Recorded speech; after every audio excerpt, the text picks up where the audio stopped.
America ಅಧ್ಯಕ್ಷ Donald Trump ಅವರ ನೂತನ ಸುಂಕ ನೀತಿಗೆ ಜಗತ್ತೇ ಅಲ್ಲೋಲ ಕಲ್ಲೋಲವಾಗ್ತಾ ಇದೆ. ಭಾರತವೂ ಸೇರಿದಂತೆ ಕೇವಲ ಒಂದು ರಾಷ್ಟ್ರ ಅಂತಲೇ ಅಲ್ಲ, ಎಲ್ಲ ರಾಷ್ಟ್ರಗಳ ಷೇರು ಮಾರುಕಟ್ಟೆ ಅಲ್ಲೋಲ ಕಲ್ಲೋಲವಾಗ್ತಾ ಇದೆ.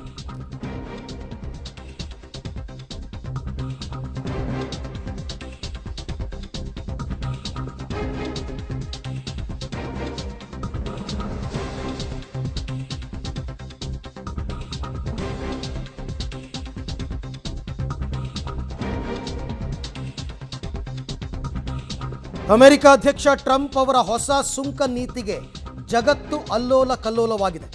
ಮುಂಬೈ ಷೇರು ಮಾರುಕಟ್ಟೆಯಲ್ಲಂತೂ ರಕ್ತಪಾತ ಆಗೋಗಿದೆ. ಸೆನ್ಸೆಕ್ಸ್ 4,000 ಅಂಕ ಕುಸಿತದಿಂದಾಗಿ ಹೂಡಿಕೆದಾರರು ಕಂಗಾಲಾಗಿ ಹೋಗಿದ್ದಾರೆ. 4,000 ಅಂಕ ಕುಸಿತ ಸೆನ್ಸೆಕ್ಸ್. ನಿಫ್ಟಿ ಕೂಡ 1,000ಕ್ಕೂ ಹೆಚ್ಚು ಅಂಕ ಕುಸಿತ ಕಂಡಿದೆ. ಅದಲ್ಲದೆ ಎಲೆಕ್ಟ್ರಾನಿಕ್ಸು, ಮೆಟಲ್ ಸೇರಿ ಎಲ್ಲ ಕಂಪನಿಗಳ ಷೇರುಗಳು ಕೂಡ ಕುಸಿತವಾಗಿದೆ. ಬೆಳಗ್ಗಿನ 1 ತಾಸು ವಹಿವಾಟಿನಲ್ಲಿ 20 ಲಕ್ಷ ಕೋಟಿ ನಷ್ಟ. 20 ಲಕ್ಷ ಕೋಟಿ ಬೆಳಗ್ಗಿನ 1 ಗಂಟೆನಲ್ಲಿ ಆಗಿರ್ತಕ್ಕಂಥದ್ದು. ಇದಕ್ಕೆಲ್ಲ ಮೂಲ ಕಾರಣ ಡೊನಾಲ್ಡ್ ಟ್ರಂಪ್ ಅವರ ಸುಂಕ ನೀತಿ. ಯಾವುದೇ ದೇಶದ ಪ್ರಾಡಕ್ಟ್ ಅವರ ದೇಶದಲ್ಲಿ ಸೇಲ್ ಆಗಬೇಕು ಅಂದರೆ ದೊಡ್ಡ ಮಟ್ಟದ ಸುಂಕವನ್ನು ವಿಧಿಸ್ತಾ ಇದ್ದಾರೆ. ಹಾಗಾಗಿ ಕಂಪನಿಗಳು ಈಗಾಗಲೇ ತಮ್ಮ ಷೇರು ವ್ಯಾಲ್ಯೂವನ್ನು ಕಳ್ಕೊಂಡಿವೆ. ಹೂಡಿಕೆದಾರರು ಕೂಡ ದೊಡ್ಡ ಮಟ್ಟದಲ್ಲಿ ಲಾಸ್ ಆಗಿದ್ದಾರೆ. ಟ್ರಂಪ್ ಸುಂಕ ನೀತಿಗೆ ಬೆದರಿದೆ ಷೇರು ಮಾರುಕಟ್ಟೆ. ಯಾವ ಪರಿ ಅಂತಂದರೆ, ಕೋವಿಡ್ ನಂತರ ಅತಿ ದೊಡ್ಡ ಕುಸಿತ ಕಂಡಿರೋದು ಈಗಲೇ. ಮುಂಬೈ ಷೇರು ಸೂಚ್ಯಂಕ 3,000 ಅಂಕ ಕುಸಿತವಾಗಿದೆ. ಮುಂಬೈ ಷೇರು ಸೂಚ್ಯಂಕ 3,000 ಕುಸಿತವಾಗಿರೋದು ನಾನು ಹೇಳ್ತಾ ಇರೋದು. ಕುಸಿತವಾಗಿರ್ತಕ್ಕಂಥದ್ದೇ 3,000 ಅಂಕ. ನಿಫ್ಟಿ ಕೂಡ 1,000ಕ್ಕೂ ಹೆಚ್ಚು ಅಂಕಗಳ ಪತನ ಕಂಡಿದೆ. ಹೂಡಿಕೆದಾರರು, ಅದರಲ್ಲೂ ಈ ಕಡಿಮೆ ಪ್ರಮಾಣದ ಹೂಡಿಕೆದಾರರಂತೂ ಭಾರಿ ಲಾಸ್ ಇದು.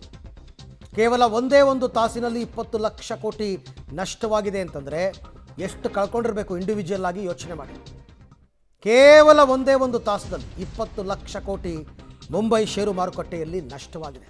ಹೂಡಿಕೆದಾರರು ಭಾರಿ ಪ್ರಮಾಣದಲ್ಲಿ ಹಣವನ್ನು ಕಳ್ಕೊಂಡಿದ್ದಾರೆ.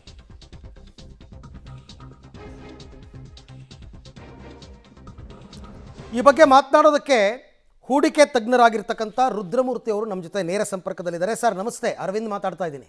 ನಮಸ್ತೆ ಅರವಿಂದ್ ಅವರೇ. ಸರ್, ಏನು ಸರ್ ಇದು? ಈ ರೀತಿ ಒಂದು ರೀತಿ ರಕ್ತಪಾತ ಆಗ್ತಾ ಇದೆ, ಷೇರು ಮಾರುಕಟ್ಟೆ ಅಲ್ಲೋಲ ಕಲ್ಲೋಲವಾಗ್ತಾ ಇದೆ. ಮೂಲ ಕಾರಣ ಏನು? ಇದರ ಪರಿಣಾಮ ಏನು? ಇದು ಸರಿದಾರಿಗೆ ಬರುತ್ತಾ? ಇನ್ನೊಂದಷ್ಟು ತಿಂಗಳುಗಳು ಹೀಗೆ ಮುಂದುವರಿಯುತ್ತಾ ಅಂತ? ಮೊದಲನೇದಾಗಿ ಇವತ್ತೇನು 10,000 ಅಂಕಗಳ ಇಳಿಕೆಯನ್ನು ನಿಫ್ಟಿಯಲ್ಲಿ ಕಂಡ್ರೆ, ಸೆನ್ಸೆಕ್ಸಲ್ಲಿ 3,000 ಅಂಕಗಳ ಇಳಿಕೆ ಆಗಿದೆ. ಹಾಗೂ ಒಂದೇ ಒಂದು ದಿವಸಕ್ಕೆ 20 ಲಕ್ಷ ಕೋಟಿ ರೂಪಾಯಿಗಳ ಮಾರ್ಕೆಟ್ ಕ್ಯಾಪಿಟಲೈಸೇಷನ್ ಭಾರತ ದೇಶದ ಷೇರು ಮಾರುಕಟ್ಟೆಯಲ್ಲಿ ಇಳಿಕೆಯನ್ನು ಕಾಣ್ತಿದ್ದೀವಿ. ಪರ್ಸೆಂಟೇಜ್ ಟರ್ಮ್ಸಲ್ಲಿ ತಾವು ನೋಡೋದಾದರೆ 4% ಇಳಿಕೆಯನ್ನು ಇವತ್ತು ಷೇರು ಮಾರುಕಟ್ಟೆ ಕಾಣ್ತಾ ಇದೆ. ಆದರೆ ವಿಶ್ವದ ಮಾರುಕಟ್ಟೆಯನ್ನು ತಾವು ನೋಡೋದಾದರೆ, ಏನು ಡೊನಾಲ್ಡ್ ಟ್ರಂಪಿನ ಟ್ಯಾರಿಫಿನ ನಿರ್ಧಾರದಿಂದಾಗಿ ವಿಶ್ವದ ಎಲ್ಲ ಷೇರುಪೇಟೆಯಲ್ಲಿ ಭಾರಿ ಪ್ರಮಾಣದ ಕುಸಿತವನ್ನು ನಾವು ಕಾಣ್ತಾ ಇದ್ದೀವಿ.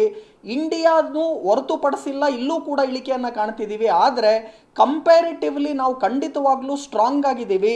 ಯಾಕಂದರೆ ಭಾರತ ದೇಶದ ಷೇರುಪೇಟೆ ಕೇವಲ 4% ಕುಸಿತವನ್ನು ಕಂಡಿದ್ದರೆ, ತೈವಾನ್ ದೇಶದ ಷೇರುಪೇಟೆ 10% ಕುಸಿತವನ್ನು ಇವತ್ತು ಕಂಡಿದೆ. ಹ್ಯಾಂಗ್ಸೆನ್ ಅಂದರೆ ಹಾಂಗ್ಕಾಂಗ್ ದೇಶದ ಷೇರುಪೇಟೆ 10% ಕುಸಿತವನ್ನು ಕಂಡಿದೆ. ಅದೇ ರೀತಿ ಜಪಾನ್ ದೇಶದ ನಿಕೈ ಷೇರು ಮಾರುಕಟ್ಟೆಯಲ್ಲೂ ಕೂಡ 7% ಇಳಿಕೆಯನ್ನು ನಾವು ಕಾಣ್ತಾ ಇದ್ದೀವಿ. ಚೈನಾ ದೇಶದ ಶಾಂಘೈ ಷೇರುಪೇಟೆ 8% ಇಳಿಕೆಯನ್ನು ಕಾಣ್ತಾ ಇದ್ದೀವಿ. ಹಾಗೂ ಅಮೆರಿಕ ದೇಶದ ಷೇರುಪೇಟೆಯನ್ನು ತಾವು ನೋಡೋದಾದರೆ ಕೇವಲ 2 ದಿವಸದಲ್ಲಿ 22% ಇಳಿಕೆಯನ್ನು ಅಮೆರಿಕ ದೇಶದ ಷೇರುಪೇಟೆಯಲ್ಲೂ ಕೂಡ ನಾವು ಕಾಣ್ತಾ ಇದ್ದೀವಿ.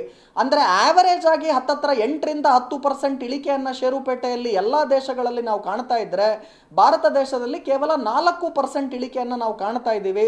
ಸೊ ಮುಖ್ಯವಾಗಿ ಡೊನಾಲ್ಡ್ ಟ್ರಂಪಿನ ಈ ಟ್ಯಾರಿಫ್ ನಿರ್ಧಾರ ಏನಿದೆ, ಅದರಿಂದಾಗಿ ಇಡೀ ವಿಶ್ವದ ಎಲ್ಲ ಷೇರುಪೇಟೆಯಲ್ಲಿ ಇಳಿಕೆಯನ್ನು ಕಾಣ್ತಿದ್ದೀವಿ. ಬರೀ ಷೇರು ಮಾರುಕಟ್ಟೆ ಅಲ್ಲ, ಕಚ್ಚಾ ತೈಲದ ಬೆಲೆಗಳನ್ನು ತಾವು ನೋಡೋದಾದರೆ, ಬ್ರೆಂಟ್ ಕ್ರೂಡ್ ಇವಾಗ $65 ಪ್ರತಿ ಬ್ಯಾರೆಲ್ಗೂ ಕೆಳಗಡೆ ಟ್ರೇಡ್ ಆಗ್ತಾ ಇದೆ. ನೈಮೆಕ್ಸ್ ಕ್ರೂಡ್ ಕಚ್ಚಾ ತೈಲದ ಬೆಲೆ ಅದು $60 ಪ್ರತಿ ಬ್ಯಾರೆಲ್ಗೂ ಕೆಳಗಡೆ ಟ್ರೇಡ್ ಆಗ್ತಾ ಇದೆ. ಚಿನ್ನ ಬೆಳ್ಳಿ ದರಗಳಲ್ಲೂ ಕೂಡ ಭಾರಿ ಪ್ರಮಾಣದ ಕುಸಿತವನ್ನು ಇವಾಗ ನಾವು ಕಾಣ್ತಾ ಇದ್ದೀವಿ.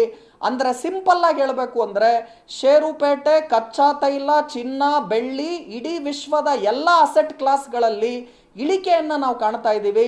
ಆದರೆ ಭಾರತ ದೇಶಕ್ಕೆ ಇದರಿಂದ ಇರುವಂತಹ ಪಾಸಿಟಿವ್ ಅಂಶಗಳೇನು ಅಂತ ತಾವು ನೋಡೋದಾದರೆ, ಮೊದಲನೇದಾಗಿ ಡಾಲರ್ ಬೆಲೆಗಳ ಕುಸಿತ, ರೂಪಾಯಿನ ಮೌಲ್ಯದಲ್ಲಿ ಏರಿಕೆ, ಅದು ಇಂಡಿಯಾ ದೇಶಕ್ಕೆ ಒಳ್ಳೆಯದಾಗುತ್ತೆ.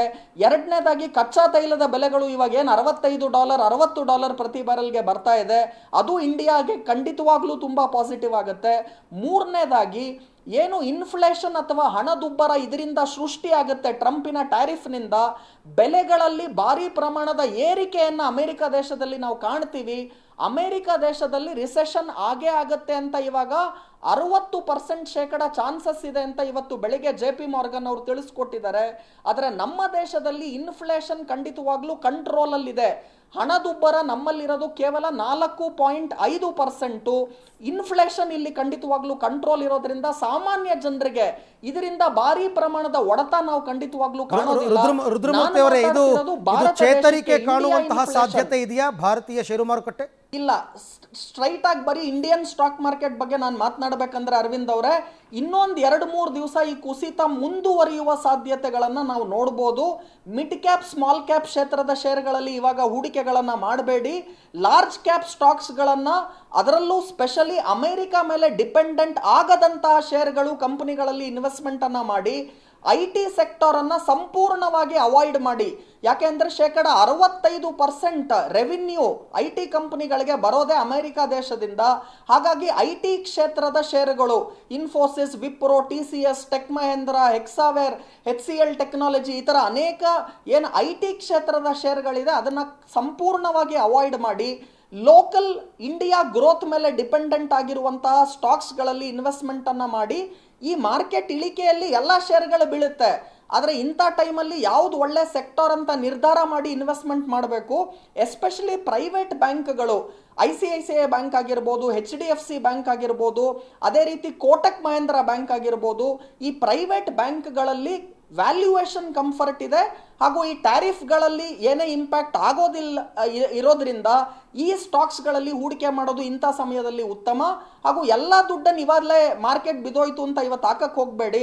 ಇವತ್ತೊಂದು 10-20% ದುಡ್ಡನ್ನು ಇನ್ವೆಸ್ಟ್ಮೆಂಟ್ ಮಾಡಿ. ಇನ್ನೊಂಚೂರು ಇಳಿಕೆ ಮಾರ್ಕೆಟಲ್ಲಿ ಇನ್ನೊಂದು 2-3 ದಿವಸದಲ್ಲಿ ನಾವು ಕಾಣ್ತೀವಿ. ಆವಾಗ ಮತ್ತಷ್ಟು ಹೂಡಿಕೆಗಳನ್ನು ಮಾಡ್ತಾ ಬನ್ನಿ. ಉತ್ತಮವಾದ ಷೇರಿನ ಆಯ್ಕೆ ತುಂಬ ಇಂಪಾರ್ಟೆಂಟ್ ಆಗುತ್ತೆ. ಪ್ರೈವೇಟ್ ಬ್ಯಾಂಕ್ಸ್ಗಳನ್ನು ಸೆಲೆಕ್ಟ್ ಮಾಡಿ. ಅದೇ ರೀತಿ IT ಕ್ಷೇತ್ರದ ಷೇರುಗಳನ್ನು ಅವಾಯ್ಡ್ ಮಾಡಿ. Local dependent, India growth story ಮೇಲೆ ಡಿಪೆಂಡೆಂಟ್ ಆಗಿರುವಂತಹ ಕಂಪನಿಗಳಲ್ಲಿ ಇನ್ವೆಸ್ಟ್ಮೆಂಟ್ ಅನ್ನ ಮಾಡಿ. ಎಕ್ಸ್ಪೋರ್ಟ್ ಮಾಡುವಂತಹ ಅಥವಾ IT ರಿಲೇಟೆಡ್ ಸ್ಟಾಕ್ಸ್ಗಳನ್ನು ಅವಾಯ್ಡ್ ಮಾಡಿ. ಥ್ಯಾಂಕ್ ಯು ರುದ್ರಮೂರ್ತಿ ಅವರೇ, ಧನ್ಯವಾದ. ಸಾಕಷ್ಟು ವಿಚಾರವನ್ನು ತಿಳಿಸ್ಕೊಟ್ರಿ. ಸೊ ಈಗ ಸದ್ಯಕ್ಕೆ ಯಾವ ರೀತಿಯ ಹೂಡಿಕೆ ಒಳ್ಳೆಯದ್ದು, ಯಾವ ರೀತಿಯ ಹೂಡಿಕೆ ಬೇಡ ಅನ್ನೋದ್ರ ಬಗ್ಗೆ ರುದ್ರಮೂರ್ತಿ ಅವರು ಮಾಹಿತಿಯನ್ನು ಕೊಟ್ಟಿದ್ದಾರೆ.